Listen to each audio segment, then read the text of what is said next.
ಬೆಂಗಳೂರಿನ ರಾಮೇಶ್ವರಂ ಕೆಫೆ ಸ್ಫೋಟ ಪ್ರಕರಣ. ಹುಬ್ಬಳ್ಳಿಯಲ್ಲಿ ಇಬ್ಬರು ಶಂಕಿತರನ್ನ ವಶಕ್ಕೆ ಪಡೆದ ಎನ್ಐಎ. ಶೋಯಾಬ್ ಅಜೀಜ್ನನ್ನ ಬೆಂಗಳೂರಿಗೆ ಕರೆತಂದು ತೀವ್ರ ವಿಚಾರಣೆ. ಡಿಸಿಎಂ ಡಿಕೆಶಿ ಬಳಿಕ ಸಿಎಂ ಸಿಟಿ ರೌಂಡ್ಸ್. ಇವತ್ತು ಬೆಳಗ್ಗೆ ಮಳೆಹಾನಿ ಪ್ರದೇಶಗಳಿಗೆ ಸಿದ್ದರಾಮಯ್ಯ ವಿಸಿಟ್.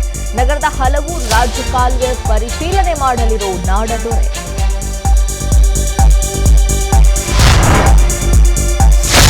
ಪೊಲೀಸರನ್ನ ಇಟ್ಕೊಂಡು ನಮ್ಮನ್ನ ಮುಗಿಸೋ ಕೆಲಸ ನಡೀತಾ ಇದೆ. ಬಿಜೆಪಿ ಜೆಡಿಎಸ್ ಒಗ್ಗಟ್ಟಾಗಿ ಹೋರಾಟ ಮಾಡೋಣ. ಮೈಸೂರಿನಲ್ಲಿ ಎಂಎಲ್ಸಿ ಚುನಾವಣೆ ಪ್ರಚಾರದಲ್ಲಿ ಸಾರಾ ಮಹೇಶ್ ಬಾಂಬ್.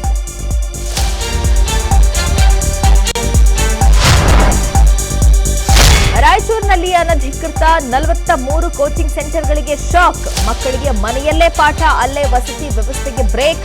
2 ದಿನಗಳಲ್ಲಿ ಬಂದ್ ಮಾಡುವಂತೆ ಶಿಕ್ಷಣ ಇಲಾಖೆ ವಾರ್ನಿಂಗ್.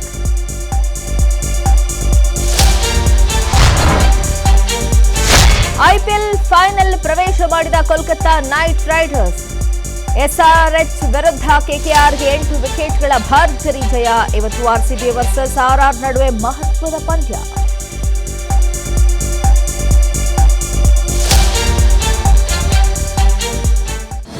ಅನುಕ್ಷಣದ ಸುದ್ದಿಗಳಿಗಾಗಿ ವಿಸ್ತಾರ ನ್ಯೂಸ್ ಯೂಟ್ಯೂಬ್ ಚಾನೆಲ್ ಸಬ್ಸ್ಕ್ರೈಬ್ ಮಾಡಿ.